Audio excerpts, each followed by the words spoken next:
Seguimos.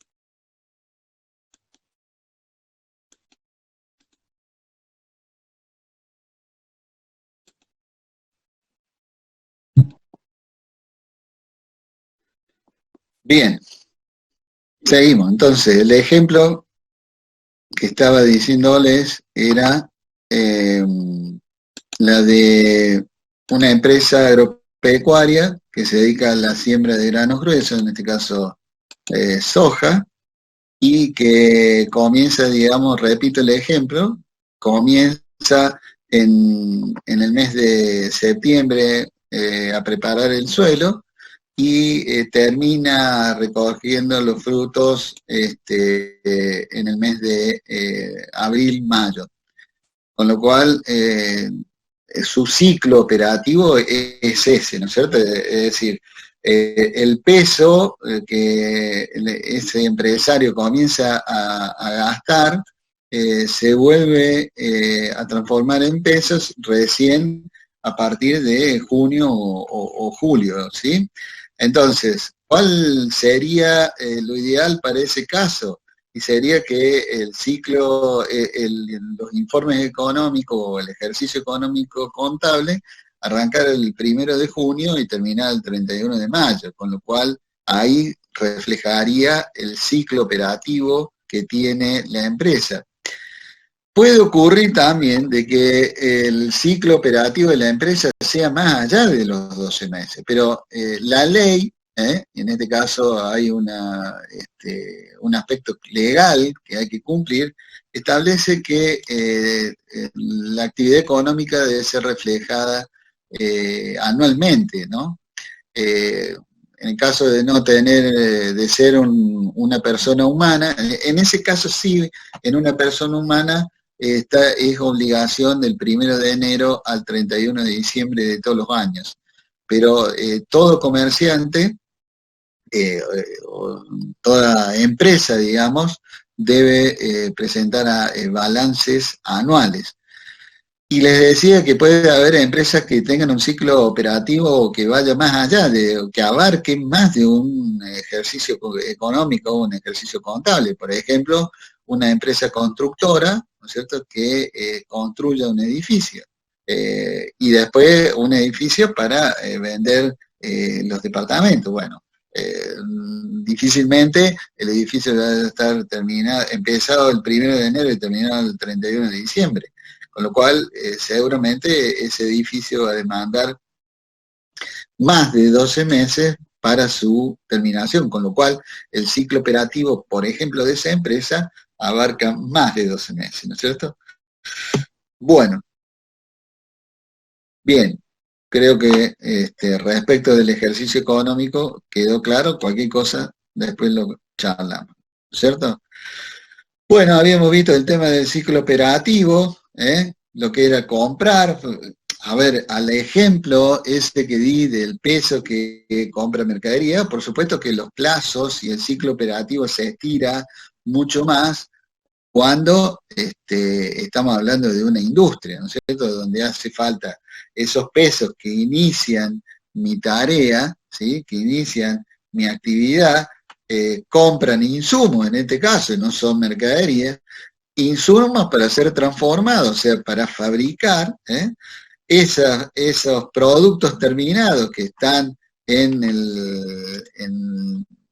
el almacén de productos terminados, eh, se venden, ¿no?, se venden.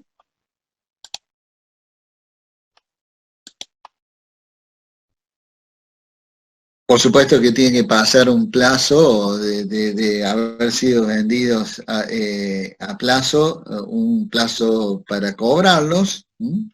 Y después, obviamente, si yo esos insumos, en vez de poner los pesos, los debía, o sea, mi proveedor me dio facilidades para pagarlos, obviamente que también tengo que sumar esos plazos y, por supuesto, determinar los resultados, ¿no es cierto? Los resultados, en este caso, positivos. Bien, o negativos. No necesariamente cuando nosotros determinamos hechos económicos de compra, venta de mercadería, tengamos que eh, asumir de que siempre tenemos utilidades positivas. Es muy probable, a ver, en muchos casos, en algunos casos por una estrategia de comercialización. En muchos casos podemos llegar a vender mercaderías por debajo de los costos,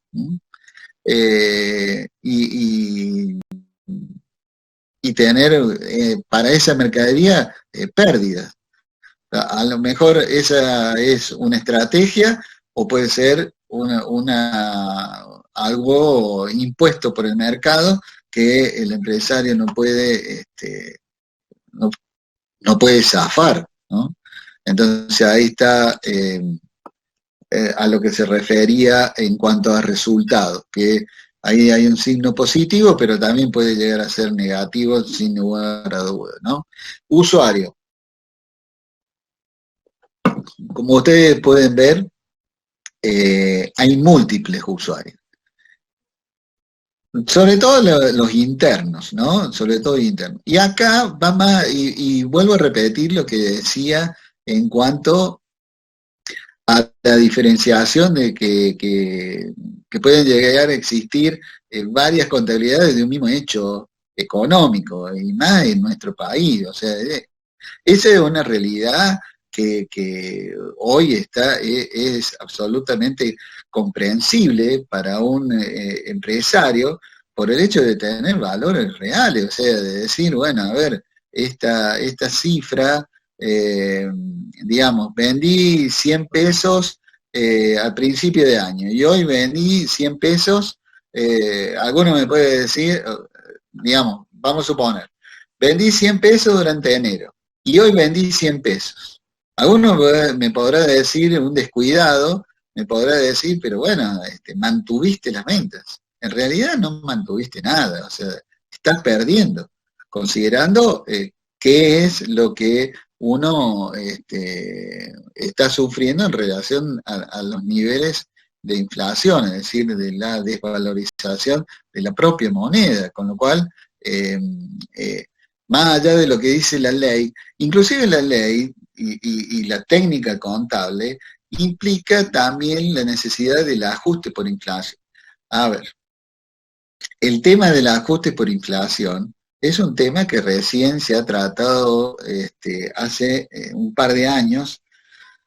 En realidad ha vuelto a tratar porque allá hace como 20 años que no se realizaban ajustes por inflación. No vale la pena determinar las fechas, ¿no es cierto? Pero hacía mucho tiempo que no se realizaba ajuste por inflación. Con lo cual, los valores que aparecían en los balances eran valores históricos, ¿sí? Valores históricos. Con lo cual implicaba a ver, si esos números que aparecían en los informes contables me servían o el empresario tomaba esos números, y evidentemente que las definiciones y los caminos que podía llegar a tomarse un empresario en función de esos números, seguramente que iban a ser absolutamente equivocados. Entonces, y entonces digo, a pesar de que ahora hay ajuste por inflación, la inflación no es pareja para todos. Y, a ver, una fruta puede subir en determinado valor y una vivienda puede subir en determinado porcentaje. O sea que los niveles de inflación no son parejos para todos los bienes. Entonces, difícilmente el hecho de aplicar un coeficiente de actualización a las cifras de un balance, muy probablemente que, si bien no van a ser lo mismo o van a ser mucho mejor que a valores históricos, tampoco esos ajustes que se hacen a los valores contables tampoco son ciertamente ajustados a la realidad. ¿Mm? Entonces, ahí vienen algunos desvíos que puede llegar a tener la contabilidad en términos legales, que está subsanada por registros que yo llamo extracontables, con los criterios de la contabilidad, pero que son extracontables, ¿sí? Que van al margen de la contabilidad para, obviamente, para usuarios internos, ¿no? Para eso de ya, por eso ahí estamos hablando de la dirección, de la gerencia general, de las departamentales, y en definitiva de toda la organización empresaria, interna de la empresa, ¿no? A los efectos de tomar decisiones. Y acá no solamente la parte histórica, porque nosotros podemos registrar operaciones históricas que pasó, o sea, eso, qué decisiones podemos establecer? Tenemos que esperar un año para ver qué es lo que pasó en nuestra empresa y recién tomar decisiones, cuando un año en nuestro país es una eternidad. Entonces, por eso también es muy conveniente a los efectos internos el uso de informaciones presupuestadas, o sea, informaciones proyectadas. ¿Para qué? No solamente para hacer la proyección y más, pero tiene un sinnúmero de utilidades, eso ustedes lo van a ver más con más detenimiento en costos, pero en algo les anticipo, es decir, si yo hablo con valores presupuestados y puedo fijar metas, por ejemplo, puedo fijar incentivos, puedo fijar controles, puedo fijar controles para corregir desvíos entre la realidad y lo que yo presupuesté. Es decir, en fin, un sinnúmero de utilidades que va más allá de lo que es los informes contables en niveles legales, ¿no es cierto? Aspectos distintos, obviamente, son los externos, ¿sí? Ahí los usuarios externos no tienen por qué tener acceso a un informe presupuestado, ni a un informe en moneda firme, como podría ser el dólar. A ver, ahora, si, por ejemplo, acá menciona el banco, si el banco puede llegar a exigir algunos informes que surgen de la contabilidad presupuestada y que hacen a la decisión que puede llegar a tomar un banco respecto a la posibilidad futura de que una determinada empresa le pueda pagar.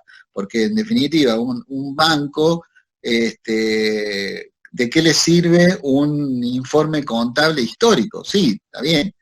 Puede dar me puede servir o le puede servir al banco para una proyección, es decir, a ver, ¿qué proyección de venta va teniendo la empresa de acá a 3 años vista? Es muy probable que así, o también puede ser, por ejemplo, en el sentido de, a ver, ¿qué hizo la empresa con los excedentes? ¿En qué invirtió a lo largo de todos estos años? ¿Fue invirtiendo en capital? ¿Se fue renovando? Las amortizaciones esas que hablamos en cuanto a la estructura de financiamiento y el financiamiento interno. ¿Se acuerdan las amortizaciones sobre los bienes? ¿Qué hizo con esa amortización? ¿Se la llevó a la casa? ¿O aplicó esas amortizaciones a renovar su capital y hoy tiene una empresa con un capital renovado y tecnológicamente adecuado a lo que implica el mercado competitivo? Todas esas preguntas se pueden responder en cuanto a los balances históricos o legales, pero también es muy importante y cada vez, inclusive el Banco Central lo pone así en sus normas, cada vez más importante mirar hacia adelante y no tanto hacia atrás. Entonces los bancos están empezando a pedir esas proyecciones que en un principio eran de usuarios internos, pero que hoy son también de usuarios externos. como por ejemplo estado de resultados, o sea,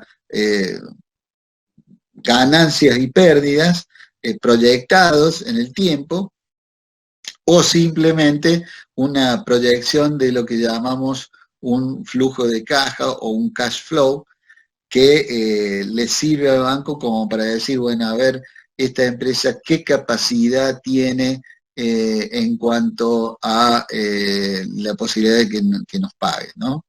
Eh, el Estado, bueno, ahí el Estado, AFIP, obviamente que en este caso, capaz que ni loco una empresa va a presentar un estado proyectado, ni mucho menos un estado o un informe contable en dólares.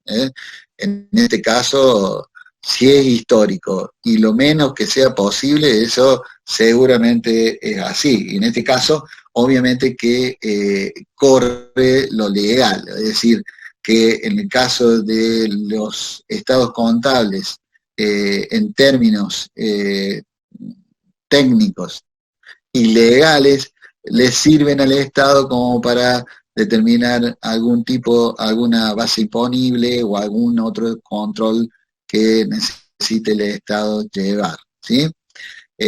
Obviamente que para el pago de impuestos o en algunos casos para algunas concesiones de servicios públicos, ¿sí? Como podría ser, por ejemplo, en el caso del transporte de pasajeros, por ejemplo.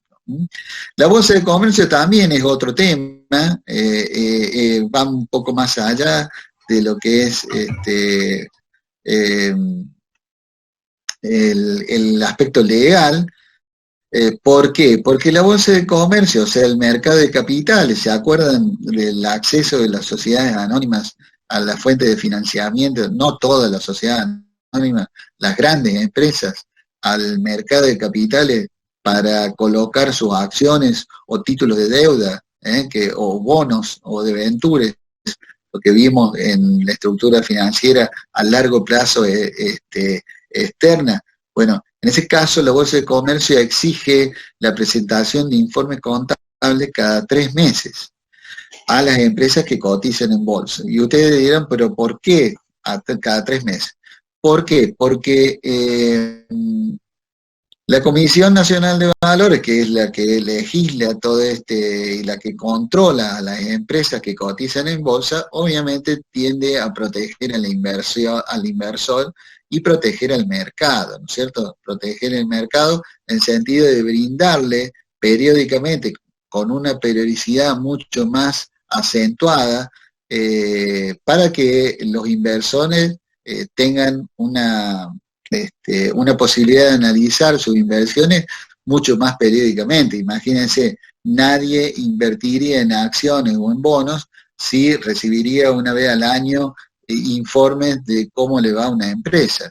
Entonces, necesariamente tiene que ser mucho más periódico, cada 3 meses, el hecho de la posibilidad de tomar contacto con informes contables de una empresa por parte de los inversores, ¿sí? Los proveedores también son algunos de los usuarios externos. En este caso puede haber una combinación de cosas, o sea, el proveedor, sobre todo el proveedor de mercadería, digamos, inclusive hasta más le digo, los informes contables pueden llegar a no ser extra contables, me refiero, ¿no? Pueden no llegar a ser en pesos o ni en dólares, podrían llegar a ser en unidades, en unidades de vendidas.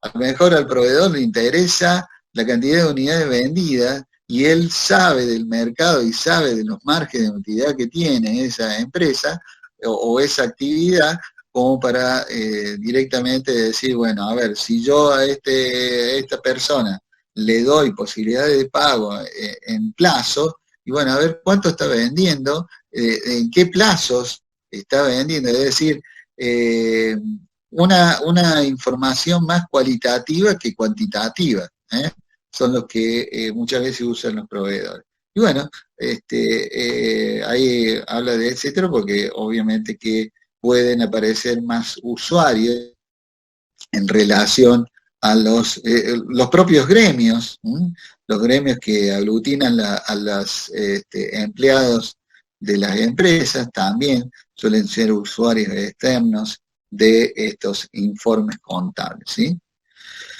Bien, ahora les voy a preguntar si han tenido alguna duda en relación a esto. Vamos, seguimos con otros... Profe, Sí. yo le quería preguntar una cosa que me quedó de antes, pero no quería interrumpir. En cuanto al ejercicio económico contable, ¿se me escucha? Sí, te escucho perfecto. Ah, bien. En cuanto al ejercicio económico contable, ¿cómo era el tema de los periodos de tiempo o ciclos? Que leí que era, ahí leí en el PowerPoint que era cada 12 meses, pero ¿cómo se medía eso? 12 meses, o sea, normalmente, a ver, lo común es del 1 de enero al 31 de diciembre de cada año. Ahí, o sea, a ver, ¿por qué cuál es la causa, digamos, de que tenga que existir un periodo de tiempo acotado? ¿Por qué? Y porque yo tengo que comparar, para comparar, para ver cómo me fue, ¿sí? Tengo que cerrar el ciclo, tengo que cerrar ese informe contable, lo tengo que cerrar, ¿sí?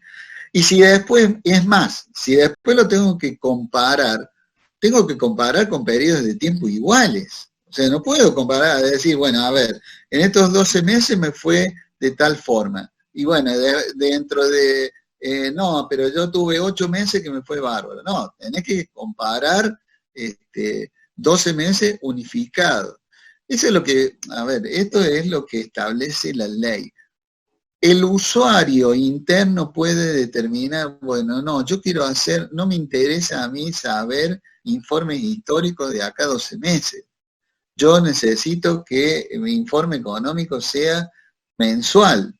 Si la empresa tiene la suficiente capacidad administrativa como para llegar a resultados realmente valederos, nada se lo impide de que sean periodos contables menores a 12 meses, ¿sí?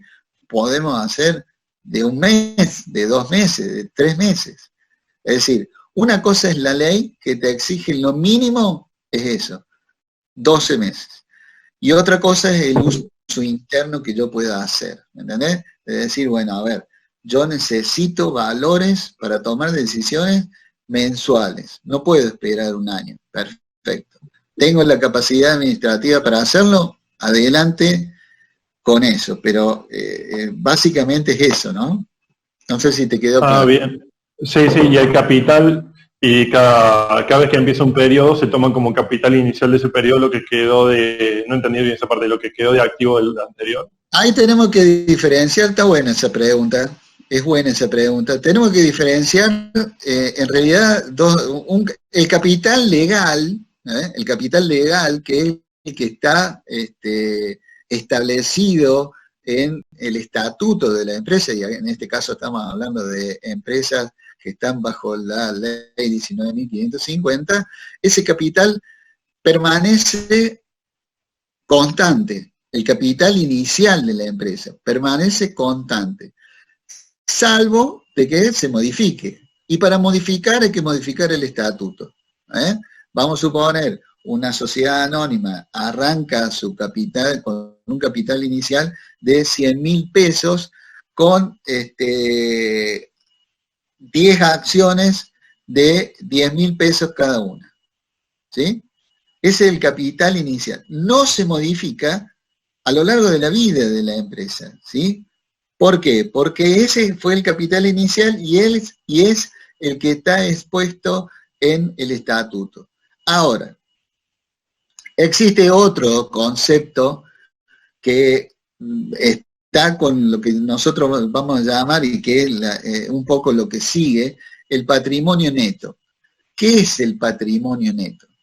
El patrimonio neto a nivel contable es los activos, o sea, los bienes y derechos de una empresa, menos los pasivos, esto es, la deuda de terceros.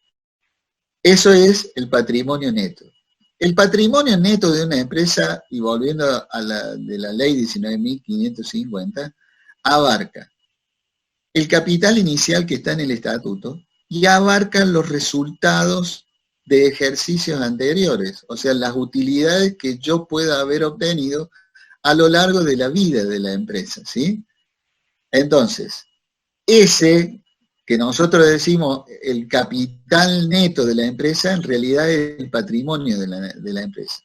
Y el patrimonio de la empresa, el patrimonio neto final de un ejercicio, al 31 de diciembre de un año, es el inicial del año siguiente. ¿Sí? O sea, el capital final o el patrimonio neto de una empresa al 31 de diciembre es el inicial en el ejercicio siguiente, al 1 de enero. A eso se refiere con capital final y capital inicial. ¿Sí? Gracias, entendí. Bueno. Profe, Señora. ¿le podría hacer una consulta de salvataje económico? Buenísimo. Diga nomás. No entendí en la parte, una vez que uno de los que propone, digamos, se le otorga a la empresa, dice que esto se da cuando como resultado de la evaluación el juez hubiere determinado la inexistencia de valor positivo de las cuotas o acciones representativas del capital social. Esa parte no entendí. Claro, vamos a suponer. Bueno, el salvataje económico es el último recurso después del concurso preventivo, antes de que fuera declarada acreedora. Es una posibilidad más, ¿no es cierto? Ahora, esa empresa a lo largo del tiempo, o sea, en cuanto al proceso, ¿se acuerdan de que el deudor tenía que, al momento de pedir el concurso preventivo, tenía que decir cuántos activos tenía, es decir, cuántos bienes y derechos tenía y cuántos pasivos tiene? Puede ocurrir de que los pasivos sean más grandes que los activos, o sea que el patrimonio neto precisamente sea negativo, en cuyo caso es el juez, en ese caso. Entonces, ¿qué pasa con la venta de, cuál es el precio? Un precio negativo.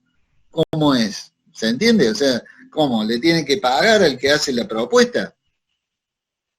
Entonces el juez, en ese caso, tiene que mediar y determinar un valor que, para lo cual los acreedores quirografarios, ¿se acuerdan que eran los que definían el concurso? Tienen que prestar conformidad por las 2/3 partes en relación a esa propuesta, ¿sí?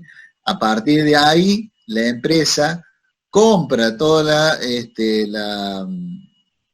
compra la empresa en marcha, y bueno, es la continuadora en la medida, por supuesto, que después sea homologado ese salvataje económico. No sé si te quedó claro. Es porque puede ocurrir de que los activos no alcancen para cubrir los pasivos. Entonces las cuotas de algo que puede llegar a proponer un plan de pago no tienen sentido porque son negativos en este caso, ¿sí? Perfecto, gracias. Nada.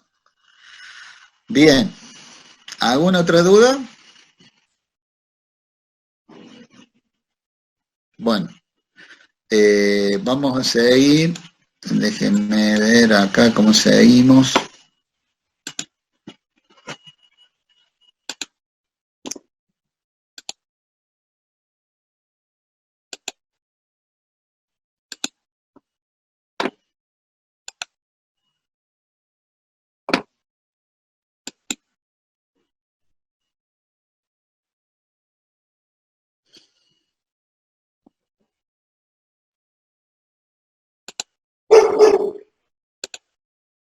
Bien, nos quedan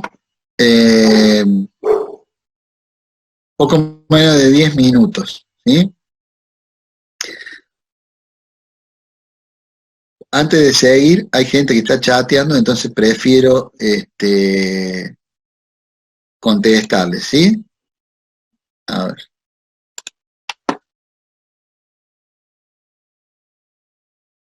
¿Cómo es el Moodle? El Moodle es, a ver, el Moodle es la base que tiene la UTN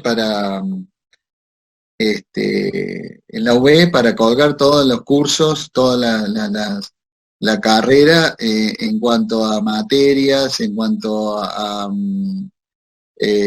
material de estudio, publicaciones, digamos, el Moodle es la aplicación oficial de la UTN. ¿Hay algún apunte de esto? Sí. Fíjense, en la parte 3, el tema viene por lo siguiente. Seguimos un orden distinto, o de eso les voy a pedir 1000 disculpas. Seguimos un orden distinto al de al programado a principio de año en función a lo que hoy por todos conocido. Entonces aprovechamos este tiempo como para seguir con un poco más de teoría. Esta parte no va a ir en el primer parcial, esta parte va a estar incorporada en el segundo parcial, pero bueno, es todo un proceso en el cual también está el hecho de brindarles ejercicios, brindarles tareas y que ustedes hagan los ejercicios y hagan las tareas. Y bueno, en ese proceso en el que estamos, y no podemos largar ese proceso antes de probar algunos aplicativos, y bueno, en ese proceso estamos. Por eso les pido disculpas que no sigamos el orden del programa, sino que abarquemos un poco la parte final del programa, que en definitiva no hay el orden de los factores no, en este caso no va a afectar el producto final. Con lo cual, bueno, ahí estamos. Esa es la verdad. La contabilidad, sí, exactamente, contabilidad 1 y 2. Así se llama donde están los archivos dentro de la web. De todo modo, también esto se lo vamos a colgar ahora en estos próximos días en Classroom, así que los van a tener. Este material no va para el primer parcial. ¿Está claro? Contabilidad va a entrar en el segundo parcial, ¿sí? Sí, es un documento en Word, pero no está puntualmente como le está dando. No. Esto está en base a lo otro, pero no está. Pero no se preocupe que esto también lo vamos a subir, no se hagan problema. ¿Entra en primer parcial? No, esto entra en el segundo parcial, va a entrar, ¿sí? Exactamente, está como en la última unidad, pero no se hagan problema que no sigue, a ver, ¿cómo les puedo explicar? No sigue un orden en cuanto a la maduración de los conceptos. Matemática financiera, si bien es un tema importante, no hay ningún problema que lo veamos en el segundo semestre, no hay ningún problema. Ningún problema, es exactamente lo mismo. Si en algún momento se cruza algún concepto en cuanto a la necesidad de ver matemática financiera, lo vemos en 2 minutos y no hay por qué hacerse problema con eso, es exactamente lo mismo. Pero no dice lo mismo, sí dice lo mismo, en otras palabras, pero dice lo mismo. Pero no se preocupen que este material también lo van a tener, no se dan problema. Ahí lo encontré, gracias. El Moodle está dentro de la UV de la UTN, bajo la misma, es una aplicación que usa la UTN para cargar todo tipo de documentos, materiales, vínculos, todo eso, inclusive examen. Pero el problema es más, yo el examen estaba, prácticamente lo tenía hecho bajo la UB, pero ¿qué pasó? Aparentemente no soporta la UB la cantidad de estudiantes que pueden llegar a rendir en un parcial. Entonces, obviamente, ante esa duda, esa posibilidad incierta, directamente estamos buscando otra posibilidad que es muy probable, que diría casi seguro, es Classroom. No, es hasta el primer parcial, el tema es hasta concurso y quiebra únicamente. ¿Eh? Se sabe cuánto es y aproximadamente usted no se preocupe, mejor dicho, no se preocupe, estudien, tienen tiempo, así que vayan estudiando. Yo calculo que de acá a 10 días tenemos noticias de la fecha cierta del parcial, que va a ser aproximadamente por esa fecha. Cuanto pueda, si lo puedo confirmar el viernes que viene en la clase de espejo que vamos a tener, con mucho gusto y apenas tengan la posibilidad yo se lo comunico, no se preocupe por eso. El parcial del 11, no, el 11 creo que está fijada para el examen, que en definitiva un examen que se suspendió. No hay forma de tomar un examen en las condiciones que estamos hoy, ¿no?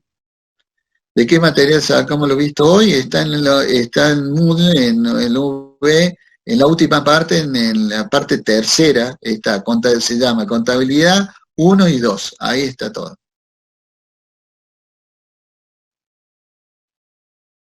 ¿Cómo va a ser la modalidad del parcial? Bueno, va a ser un parcial. Ustedes ya lo van a ver. No me digan, no me hagan decir algunas cosas. Déjenme algún secreto para mí. Pueden avisar por Telegram qué tema sigue cada clase, así imprimimos y vamos usted mismo tiempo tomando nota de esos apuntes. Perfecto, tomada la sugerencia. Profe, usted había comentado que el parcial sería la semana de 15 de mayo.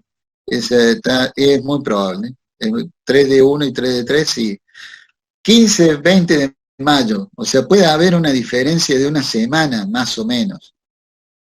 Pero vayan preparando para eso.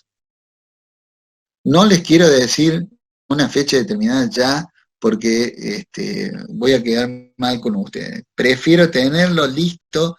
No lo tengo listo el parcial. Tengo todas las preguntas que obviamente no se las voy a decir. Tengo todo el parcial listo. Lo que me falta es definir la app, pero eso lo defino en el transcurso de esta semana. Va con eso, así que ya yo calculo que el viernes, si Dios quiere, le estoy pasando la fecha exacta del parcial. Sí, ya le voy a dar el link de los Classroom, ya le voy a dar. Eso no se preocupe. Todavía no está en la clase, dijo que ya lo iba a pasar, sí señor, ya lo voy a pasar, no se pongan ansiosos.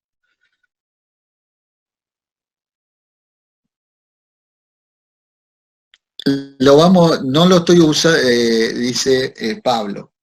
Profe, usted no usa Google Classroom, lo vamos a empezar a usar, ¿sí? Lo vamos a empezar a usar, como para unificar, digamos, las dos materias. Lo que pasa es que arrancamos, Profe, el tema es que no... se está por contar. Sí, se está por terminar. Se está por terminar. Bueno, los saludo y nos vemos el viernes. Cualquier cosa, anótense las cuestiones y nos vemos el viernes. ¿Sí? Bueno, un abrazo, nos estamos viendo el viernes.